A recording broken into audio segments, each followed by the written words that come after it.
James, just play the music.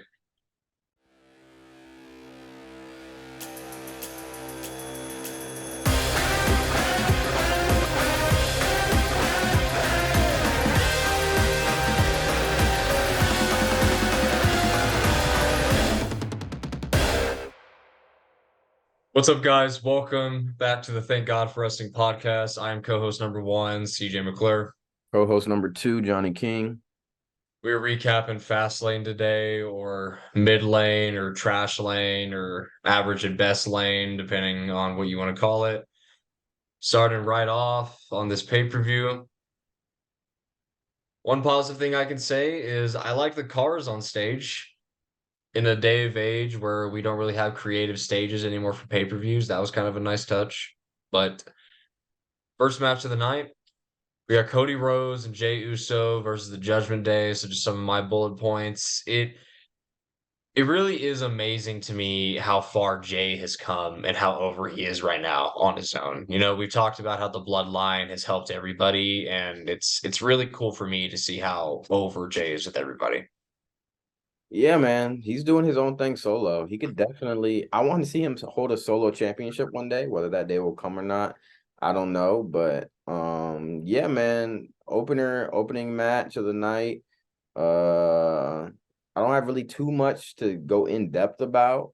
I was surprised that they pulled the trigger and gave Cody and Jay the titles. I was not expecting that, just because the Judgment Day just got him, and I feel like there was still a story to be told with them holding the belts. And yeah, man, I don't know. I like the it was like the 1D, but Cody hit the cutter. That was clean. I will say that. That was That was clean. a good move.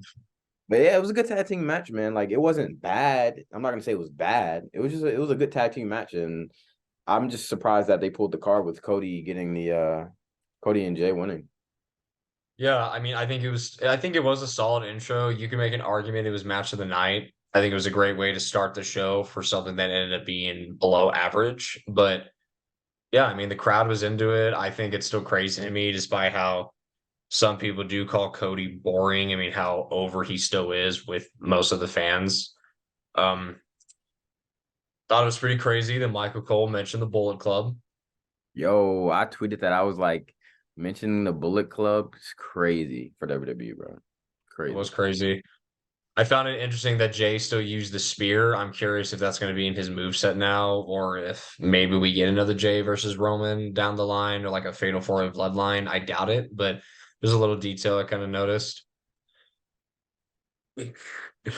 If JD hasn't joined the Judgment Day, he's not joining now. He's the reason they won the tag titles, and he's the reason they lost the tag titles. Yeah, man, I'm curious to see what they're gonna do. Like, we're recording this on Monday while Raw's going on. Like, they made him face Drew McIntyre to try to finish the Drew McIntyre problem, but that didn't work, obviously.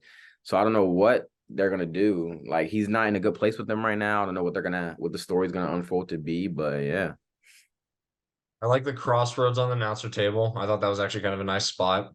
Uh, you've already mentioned the 1D, love that, and I'm just curious where we go from here. I mean, like they got my attention. You know, I talked about in the predictions of how they could go with a shock factor.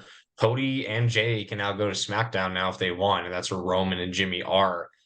Maybe this is just a way for them to interact with everybody for War Games. Is which is my best guess because they clearly teased that on the Go Home SmackDown before Fastlane. But hey, man, Cody's first title win since he's come back in WWE. Jay's first title win since leaving the Bloodline. I'm also curious to see how Rhea Ripley is going to react to this. Obviously, we're recording this as Raw's going on, but if she threatened Dom, there's no way she's not going to threaten Finn and Damian. Yeah, bro. She was not happy tonight, bro. She's been on edge all night. But yeah, man, I don't know. Like I said before, like, I just don't know where we would go, or like where we're gonna go now that Jay and Cody are tag champs.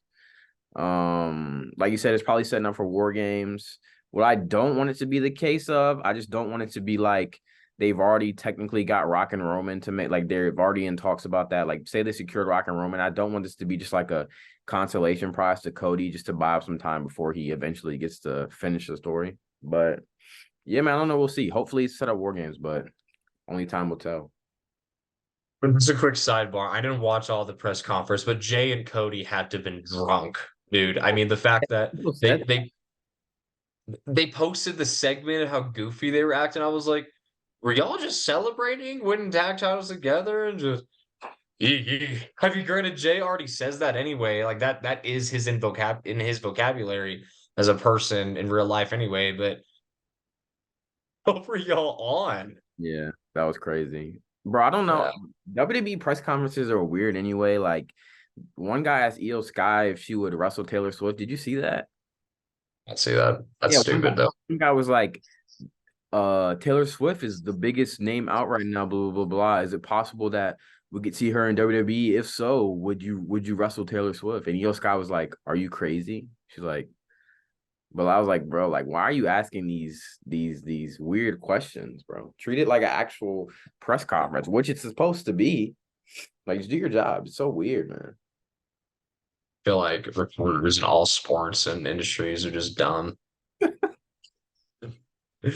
So I made a note of this. So WWE has had better ads, but they've definitely had worse. I'm talking about the Pizza Hut, with Barrett and Booker and Xavier, and I just felt like it was a little forced when they brought it out with Michael Cole. I'm not gonna lie, those wings would be looking pretty good, so maybe they did a good job for me. But like my favorite ad or just something like that they've ever done was with Chris Jericho and R-Truth, and they were doing the payday bar because it actually was kind of funny because Jericho is just goaded. But I felt the need to bring that up.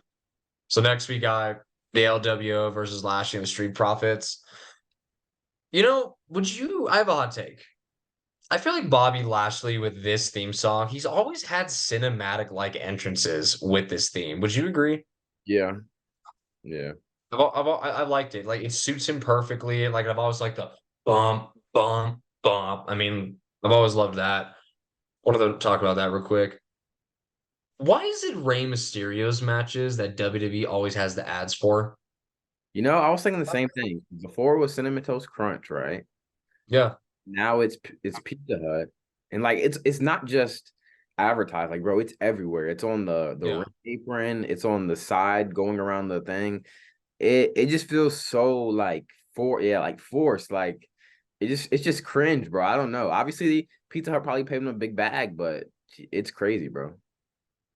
I feel like even him and Dom back at WrestleMania had an ad for that match too. Because like even Roman and Cody, I think they had TurboTax for that match. But at least at WrestleMania it wasn't incredibly distracting. And I'll give it to this one here at Fastlane that they didn't have Pizza Hut on the Titantron. I Yeah, mean, it gives back a payback for Ray and Austin Theory. They just had yeah. Cinnamon Toast Crunch on the Titantron, and it was so just distracting. But that's just something I noticed.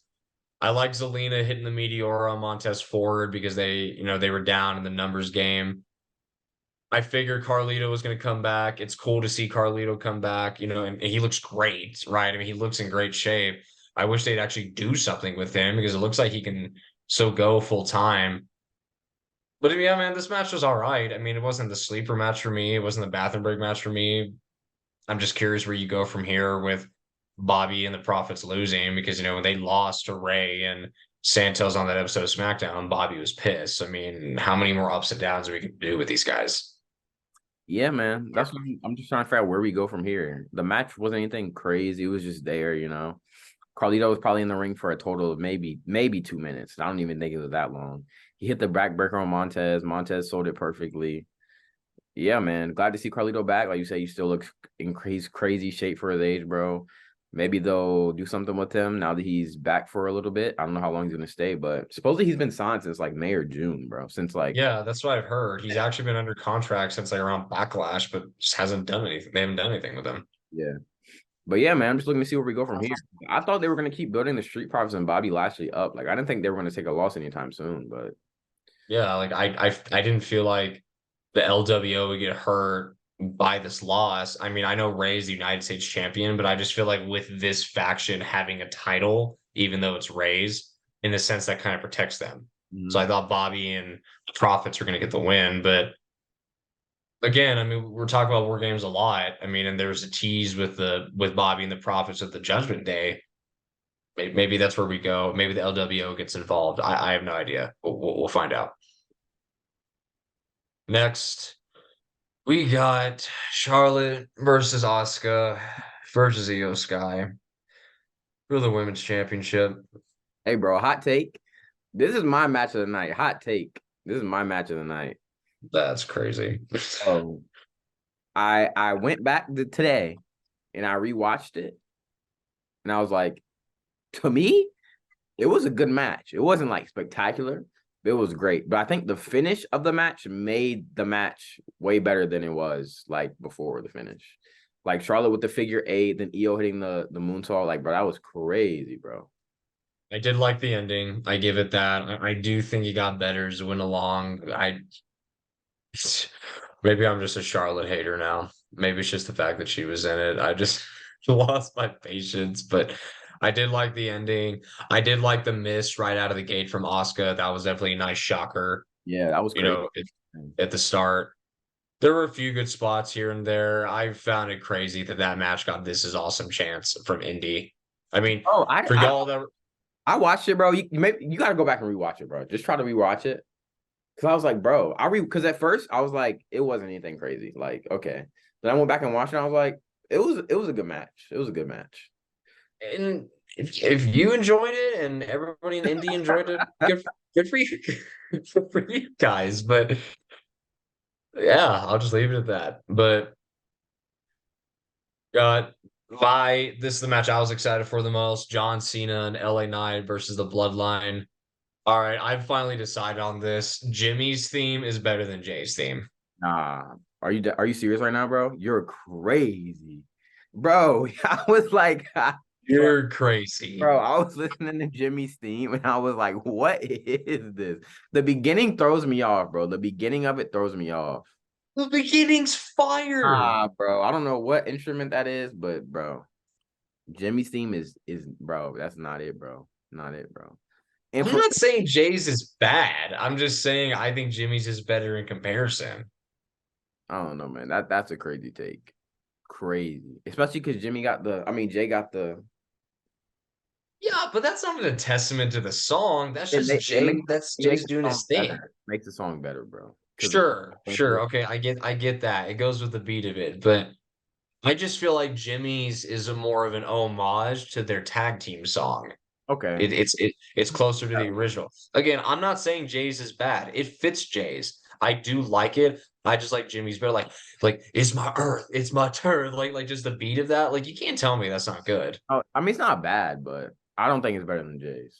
We gonna agree to disagree. But what I Oh, will but say, that this match for me, I'm sleep, bro.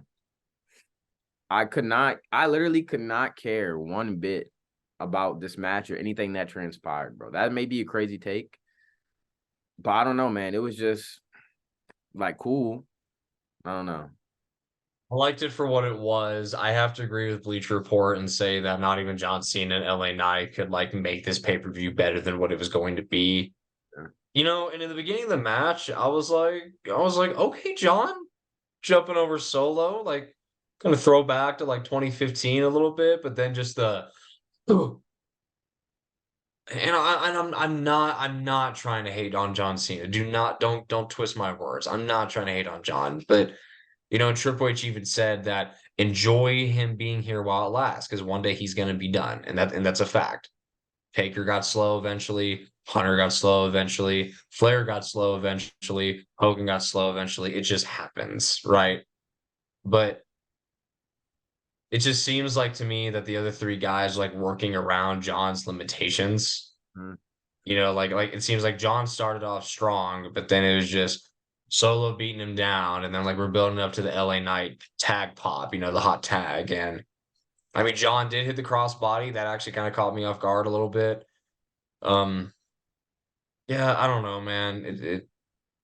It is obviously hard on your body, and we always forget that. And John's been away for a while, and he said because he's been away for a while, like it's harder for him to wrestle now. Like think back to Taker wrestling once a year at WrestleMania and how he was training his butt off for that. But I would not be surprised if John retired at WrestleMania 40.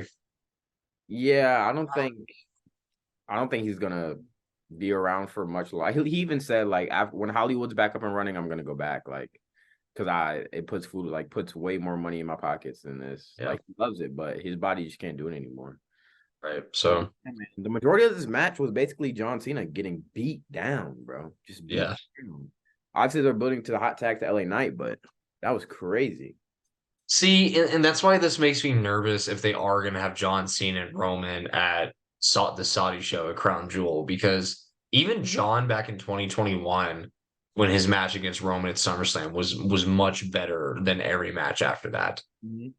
So I don't know, man. I mean, John's always going to be a GOAT. Love him, appreciate what he's done, but just obviously he's been past his prime. Like, I feel like he's like Goldberg now in the sense of like looks great and he's always going to look great, but he's not in ring shape, you Yeah, know?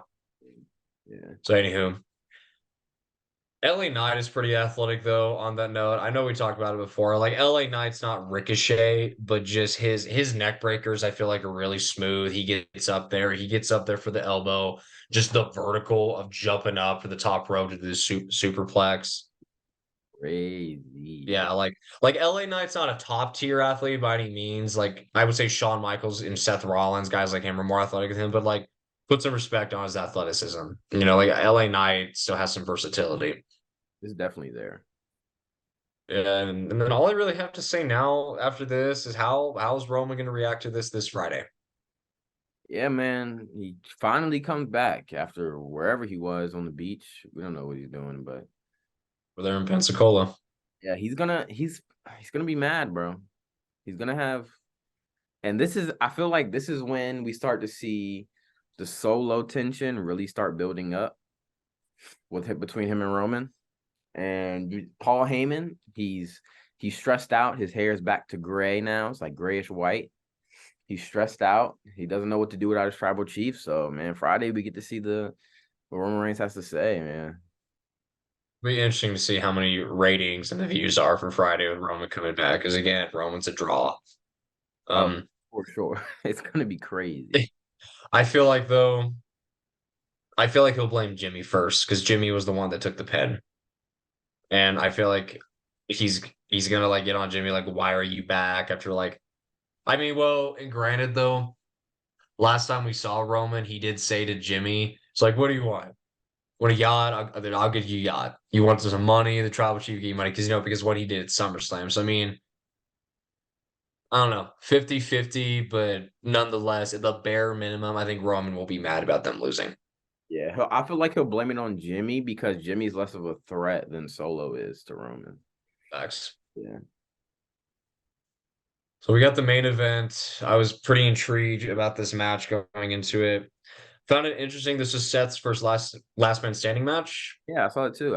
I thought he may have had one in his career, but it's crazy. I guess, yeah, I guess every other stipulation but it. I mean, ladder, table. I don't think he's done the TLC, not that I can remember. Pretty sure he did an Iron Man, Steel Cage, Hell in a Cell. I guess everyone other than Last Man Standing. Uh, I said it before and I'll say it again, man. If Seth isn't losing now, he's not losing to WrestleMania. Yeah, literally. This was their chance if they wanted to take the butt off of him without getting pinned. They could have done this without him getting pinned. Shinsuke could have won. Seth could have still looked strong, but I guess they didn't want to go that route. So now I guess the story of the run is just going to be how long can his back hold up?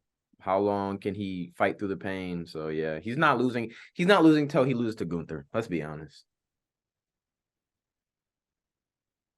How many colored mists are there, man?